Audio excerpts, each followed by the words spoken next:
Então vamos lá ver o que é que aconteceu a Andrew Battle em Massangano, quando ele, depois, como vimos no episódio anterior, depois de ele chegar a Luanda, degradado do Rio de Janeiro, vai parar a Massangano como soldado para o presídio de Massangano. Mas há três pequeninas advertências que eu, de ordem histórica, de enquadramento histórico, que eu não fiz no episódio anterior e penso que era importante fazer agora. A primeira diz respeito à guerra que, entretanto, se passava na Europa entre protestantes e católicos. Os católicos protagonizados por Filipe II de Espanha e I de Portugal.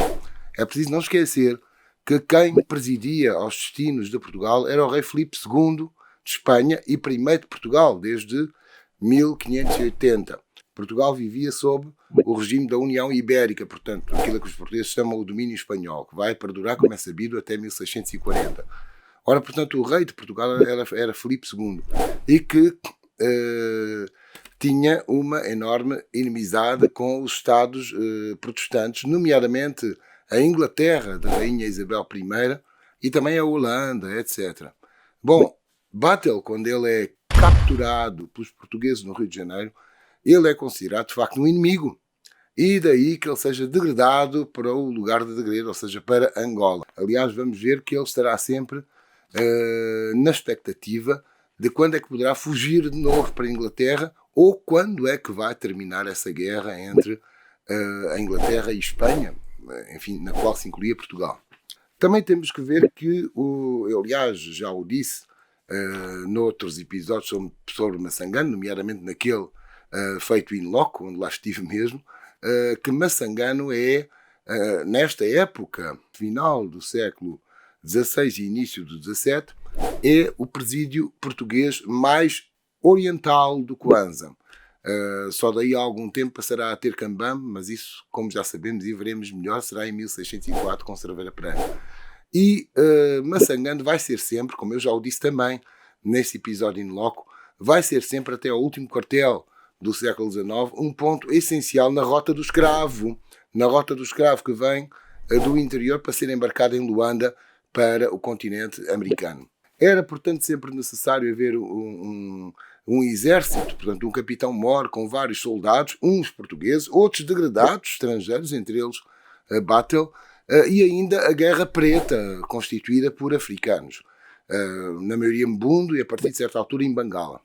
Esse exército português onde Battle é incorporado, ele visava combater aqueles sobas que eram fiéis a Angola Quiloange, por um lado, e salvaguardar, portanto, a segurança daquele presídio. Ao mesmo tempo, havia que salvaguardar a ida dos escravos pelo corredor do Kwanza até Luanda, que já se aproximavam anualmente dos 4.200 por ano. Também no Brasil, ou no Rio de Janeiro, quando Battle é capturado, quem tem poder no Rio de Janeiro, quem controla toda a economia da lavoura açucareira, da lavoura canavieira, é ainda Salvador Correia de Sá, o Velho, um dos dois sobrinhos de Mendes Sá.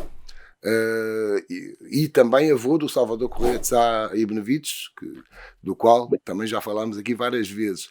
Ora, portanto, há todo um entrecruzar destes interesses económicos essencialmente portugueses, embora sob o domínio do rei de Espanha. Não? Então Battle é levado para o presídio de Massangano e torna-se soldado, mas ao serviço do capitão-mor de Massangano, mas não por muito tempo, porque em breve o capitão-mor, que não sabemos quem é, descobre ou apercebe-se que Battle era um marinheiro, Battle era um bom navegador.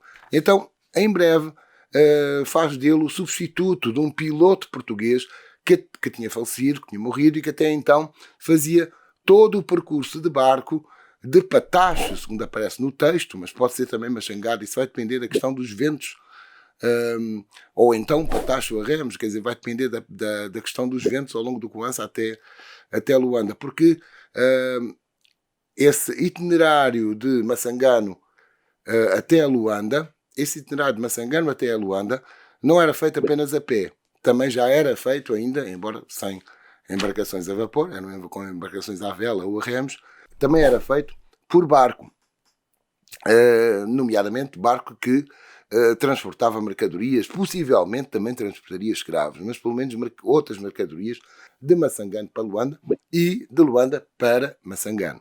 Ora, Battle em breve se torna o comandante ou o piloto de um desses barcos, de um desses patachos, ao que parece, que percorre o Kwanza. Mas um dia, em Luanda, certamente depois de trazer um carregamento de Massangano, Battle adoece. Não diz de quê, mas possivelmente paludismo, malária, possivelmente uma doença tropical.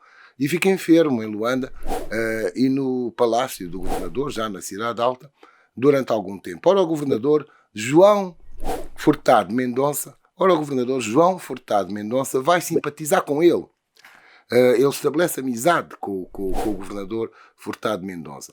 E Furtado Mendonça vai agora encarregar Battle de fazer uma navegação, essa não fluvial, essa não ao longo do Kwanza, mas sim litoral, mas sim ao longo da costa, desde Luanda até ao Soio. Portanto, Battle vai agora comandar um patacho de Luanda até ao Soio, que ficava no Reino do Congo, sob a égide do Maniçoio.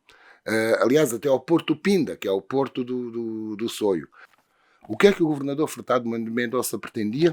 Pretendia que Battle levasse miçangas a fim de as trocar com os baçoloncos naturais do Soio por marfim, por óleo de palma e por farinha de mandioca.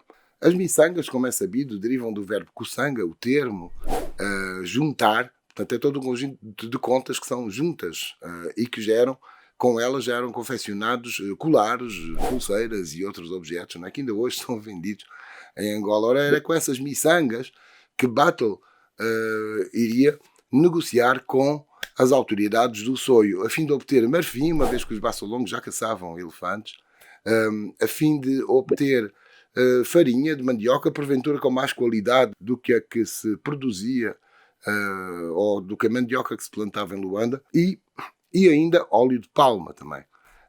Battle, pelo menos é o que Battle relata. Ora, Battle revela-se um excelente negociador.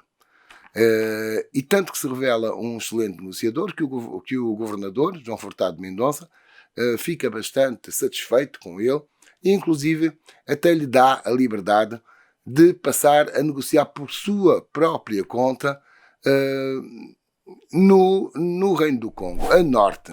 Nós estamos nos anos de aproximadamente entre 1595 e 1600. É então, a partir de agora, que Battle começa a seguir com o seu patacho até ao Soio e vai ainda mais a norte. Vai ao Reino do Luango, negociar com o Maluango. Possivelmente, ele voltará mais tarde ao Luango, mas possivelmente é já aqui que ele obtém aquela informação, que é fundamental e da qual já falei, do Porto de Cabinda, em que ele fica a saber que todos aqueles três reinos, Ngoi, Kakongo e Luango, são os reinos da Bahia, Cabinda, Port of Cabinda. Possivelmente é já aqui, embora ele lá volte. Além disso, como eu também já aqui o disse, nessa altura, os três reinos cabindenses, embora fossem plenamente independentes, eles negociavam pelo menos com europeus de 4 nacionalidades. Fiz um episódio sobre isso. Vai lá ver. Além de portugueses, eles negociavam com ingleses, com franceses e com holandeses. Battle, nas suas viagens ao Luango, tem contacto com esses ingleses, seus compatriotas, e também com franceses e holandeses. O problema de Battle, de facto, é que ele sente-se tentado a fugir, a aproveitar o facto de ir ao Luango em liberdade, quando o governador português lhe deu toda a liberdade, sente-se tentado a fugir num daqueles navios, inglês ou holandês. Ao que parece, ele embarca num navio holandês a fim de voltar à Europa, a fim de voltar à sua terra, a fim de voltar à Inglaterra. Mas tem azar. Tem azar porque eu também falei aqui, também fiz aqui um episódio chamado Luta de Negreiros. De vez em quando havia lá umas lutas de negreiros navais entre holandeses, ingleses, franceses e alguns portugueses. Battle foge no navio holandês, mas tem o azar desse navio holandês travar uma batalha naval, travar uma luta de negreiros naval com um navio português. Ora, a sorte sai em benefício do navio português. Battle é novamente, quer dizer, o navio holandês vai ao fundo, Battle é capturado, é novamente capturado, é levado para Luanda, novamente preso e encarcerado. Desta vez ele não tem, o governador João Furtado Mendonça não tem piedade dele e vai mandá-lo novamente para Massangano, agora está mesmo escrito Massangano, mas desta vez Battle vai como soldado raso, vai como um desertor, vai condenado como desertor. Ele vai ficar em Massangano como soldado raso cerca de 6 anos, diz ele. Supomos que aproximadamente até 1601. Ora, vamos ver o que é que lhe vai acontecer. Pelos vistos, Massangano é-lhe fatal. Fica a pergunta para o próximo episódio, tal como ficou para este. O que é que vai agora acontecer de novo a Battle em Massangano?